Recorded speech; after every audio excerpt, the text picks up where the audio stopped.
Renungan Malam Seiman ditulis oleh Dr. Kathleen Liwijaya Kuntaraf dan Pendeta Dr. Jonathan Kuntaraf.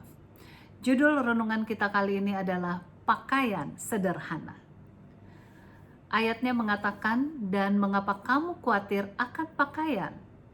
Perhatikanlah bunga bakung di ladang yang tumbuh tanpa bekerja dan tanpa memintal. Namun aku berkata kepadamu, Salomo dalam segala kemegahannya pun tidak berpakaian seindah salah satu dari bunga itu. Matius 6 ayat 28 dan 29. Sementara cara orang Kristen berpakaian tidak menentukan keselamatannya.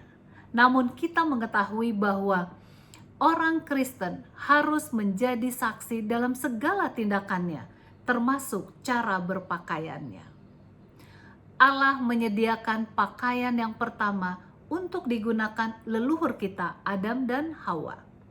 Jadi, Allah mengetahui bahwa kita memerlukan pakaian yang pantas untuk digunakan saat ini atau sekarang ini. Dengan demikian, pilihan kita haruslah berdasarkan prinsip kesederhanaan, yaitu sopan, praktis, sehat, dan menarik. Yang pertama akan kita bahas adalah sederhana. Sebagaimana juga dalam segala aspek kehidupan kita, panggilan kepada orang Kristen adalah untuk bersaksi dalam kesederhanaan. William G. Johnson dalam artikelnya On Behalf of Simplicity di majalah Adventist Review terbitan 20 Maret 1986 halaman 4 mengatakan, cara kita berpakaian menunjukkan kepada dunia siapa dan bagaimana kita, bukan menurut apa yang diturunkan pada zaman Victoria, melainkan merupakan satu ungkapan kasih kepada Yesus. Yang kedua adalah tentang kebajikan moral yang tinggi. Orang Kristen hendaknya jangan menodai keindahan tabiat mereka dengan gaya dan model berpakaian yang menimbulkan keinginan daging dan keinginan mata. 1 Yohanes 2 ayat 16. Karena mereka ingin bersaksi kepada orang lain, maka mereka perlu mengenakan pakaian yang sopan, serta tidak menonjolkan bagian-bagian tubuh untuk merangsang keinginan seksual.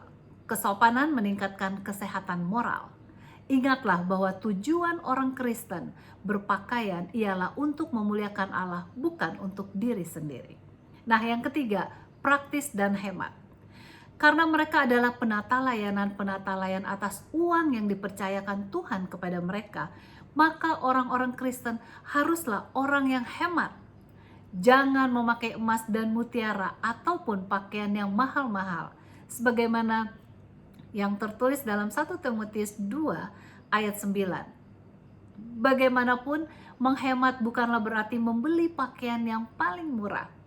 Seringkali pakaian yang mahal itu lebih ekonomis untuk jangka waktu yang panjang, sebab memiliki kualitas yang lebih baik.